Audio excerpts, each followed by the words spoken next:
Coming up, the story of a song that has so many different urban legends behind it. Was this song written as a joke?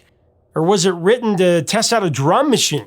I mean, the song doesn't even have a chorus. It was the biggest selling single ever in a certain format, but it was said to have lost money. And the theories behind the title of the song will make your head spin. It helps you if you have the co-writer of the song, who was actually in the room when this was happening. Well, we just so happen to have the legendary instrumentalist and co-founding member of one of the pioneers of one of music's greatest movements. It's coming up on Professor of Rock. Hey, music junkies. Professor of Rock, always here to celebrate the greatest artists and the greatest songs of all time. We invite you to join our community below by subscribing for our daily content, and you can become a patron to help us curate this great history. Now, today we go behind a song that truly changed everything. Blue Monday by New Order. I mean, talk about a game changer. We've talked about it before, that should have been a number one hit. It was one of the key singles from that era that's influenced so much of what electronic music has become. I was extremely fortunate to sit down with one of the co-writers of that song, Peter Hook, the Grandmaster bassist, whose distinct style of playing was really a defining aspect of those life-changing songs from Joy Division to the early and mid-period of New Order. He can tell you the rest. Here is Hookie with the story of Blue Monday.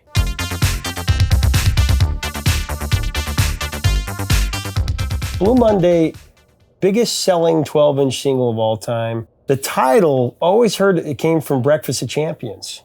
No. Kurt Vonnegut. No, Steve said that. It didn't. It came from, I think it was Fats Waller. Yeah, or Fats Domino. Fats Domino, yeah. Blue Monday. Blue Monday, I hate Blue Monday. Got the work, let us swing on you. I think, ridiculous as it may sound, I think I heard his song on Monday, Blue Monday. We were doing the track, we needed a title, and it came from that. And Steve came up with the Kurt Vonnegut Breakfast of Champions thing. And I was like, ugh. But I mean, you know, the weird thing is that one of the interesting things about writing the book is that if you put the three of us together in a room, which doesn't happen often these days, certainly not without a boxing ring, we've all got completely different memories. Right. Yeah, theirs are wrong and mine are right. The meaning behind the song, there's so many urban legends about, well, it was about Ian, it was about the Falklands War, it was about Fats Domino. I think the craziest one is Rob Gretton. I heard him say something about that Fats Domino, it's a Blue Monday song. A lot of people in the 1950s, high school kids, committed suicide to that song. And anyway, it's just interesting, all these different... None of them are true. The Blue Monday was really originated quite selfishly by New Order, in the fact that everybody was moaning at us for not playing encores. We were having loads of riots at the gigs, and it was actually becoming a problem. And so we came up with the idea of using the sequencers to play while we went off and partied. And the idea was to write a sequencer tune that you'd press the button and it would play, and in our naivety or our arrogance, we thought that that would satisfy the audience and we'd be free.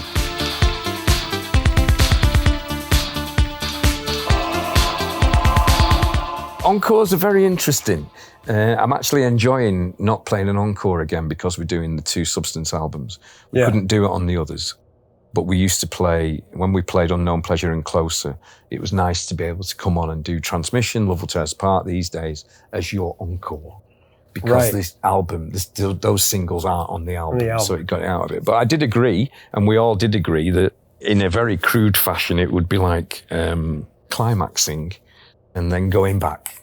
It's not the same. It just wasn't good. It never felt good and we didn't like it. So the idea of Blue Monday originated to satisfy promoters who were all moaning because they were having riots at every gig. And strangely enough, by the time we'd got to finish it and I put the bass on, Bernard got an idea for a vocal off the bass and we finished it as a song. And then it was, shit, now we'll have to do another one. You know, because it stuck out again as being different from the album, but it was a song.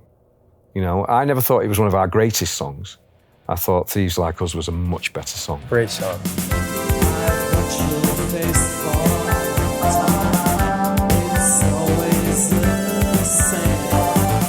I was much happier with that. But Blue Monday, none of us realised that it would do what it did. Neither did Factory. Well, and you talked about happy accidents in that song. Yes. Nowadays, you don't have that anymore because everybody tries to perfect everything. And well, you see, in those days when you recorded on tape, you could not change it. And Blue Monday was so long that when we were adding up the bars, we kept getting it wrong. And you just couldn't, it didn't read out the bar lengths. So those accidents that you hear, very luckily, with a combination of luck and talent, we managed to make sound correct in maybe a Kraftwerk fashion, actually, so that you have a lot of different bar lengths that would be considered to be wrong now. You know, you would not tolerate that with computers, and computers give you the ease to fix it. Those days, you could not fix it. Once that tape was down, you could not change it. You didn't have the time, you didn't have the money, and you didn't have the necessary equipment to do it. And if you listen to Power, Corruption and Lies, it has a lot of wrong bits where they're all different lengths, basically because we miscounted and not noticed until you've come to put a vocal on. So usually, and strangely in New Order, it was always the second verse that was shorter than the first. And if you look on a lot of the records, where we've miscounted is usually always in the same place. But it does give them a unique feel and a unique sound. No question. One of the pleasures of playing the songs again as they are on the album, my gimmick is to play the songs as they are on the albums. Because what happened in New Order was that we got bored and we would change them all the time. And then I like to think that when Bernard got all the power and he just stuck with the same set, you know, there was no variance that made it. It was a very frustrating time, actually. It was just a bit boring. But my gimmick is to go back to the albums and sort of highlight the uniqueness that we had, you know. Oh, yeah. Yeah, and people seem to appreciate it, you know. I mean, I've watched some of the comments, and the expectations were not very high. And yet, you know, we've managed to tap into something courtesy of Bobby Gillespie from Primal Scream, because it was him that gave me the inspiration to do it. Well, your first gig sold out in minutes. And then the second gig... the first gig was 400 people, you know. I mean, it's strangely enough the same as it is tonight. But if you look at, like, we just played Mexico City, we did 5,000. We sold out in many gigs on this tour. It's been 1,500, 1,800. We're doing really well.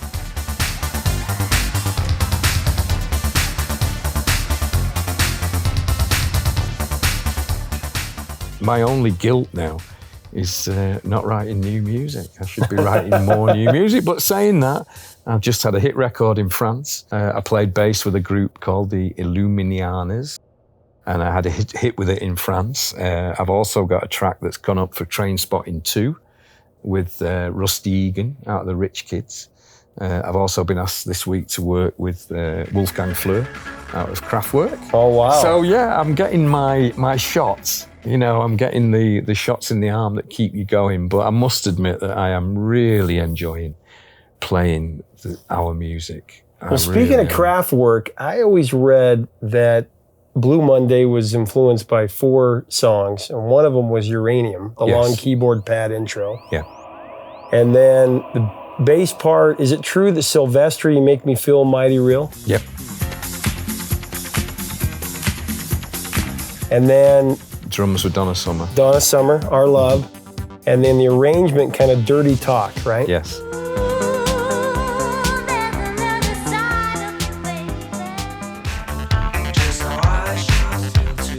The real talent and the real skill in writing music and using someone as an influence is when it's hidden.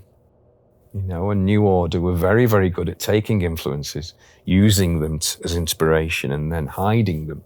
You know, whereas someone like The Cure wasn't. In fact, The Cure, The Walk they were recording at the same time, and they thought about pulling the release because it sounded very similar to Blue Monday. I bet, yeah. But it was their biggest hit ever. Yeah. I mean, the Cure have the accolade as the only act that my mother has ever rang me up and said, they sound like you are, Peter, in between days. Visiting time is over. So You know, it's Things happen. I take it as a compliment. Oh, yeah, no question. But Really. I always read that you guys didn't get a gold record because Factory wasn't a member of VPI. That's correct. We didn't get about 30 gold records because Factory viewed the BPI as part of the work of the devil, which we were happy to go along with. And yeah, we didn't get them until we got to London Records because they were part of the BPI. Yeah. And Quincy Jones, when you did the 88 version, it recharted. Yeah. And that just shows you the life of the song. And of course, Quincy was fantastic. I mean, it was such a compliment to be... we presumed when we signed to Quest that he'd remix everything. He didn't do anything. We had to pressure him to do Blue Monday because he said, well, why do you want to do it? He said, you've done such a great job. Why would I want to do that? And we were going, oh, come on, please. You know, we want to do it for Substance or whatever it was. Can't remember now. And, or the Greatest Hits, I think it was that. And yeah, we had to pressure him into doing it.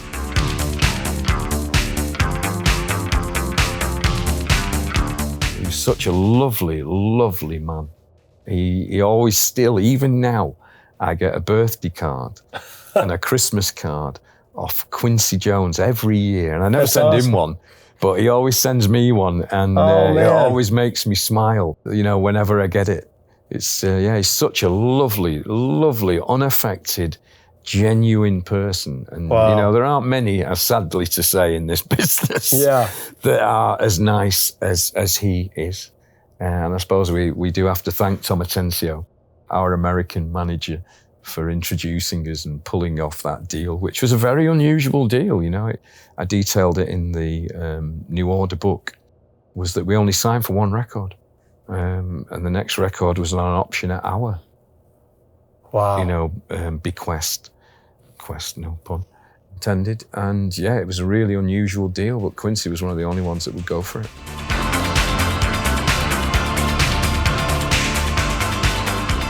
Thank you for watching.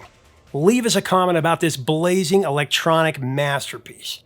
Share your memories of first hearing it or what is indelibly tied to it from your perspective. You can get the song and its incredible album cover below with the original cover in our Amazon links. You can also get Hookie's book, Bernard Sumner's. If you like our content, join our community by subscribing to this channel below. Also, you can become an honorary patron to help us keep the music alive. Until next time, 3 chords and the truth, my friends.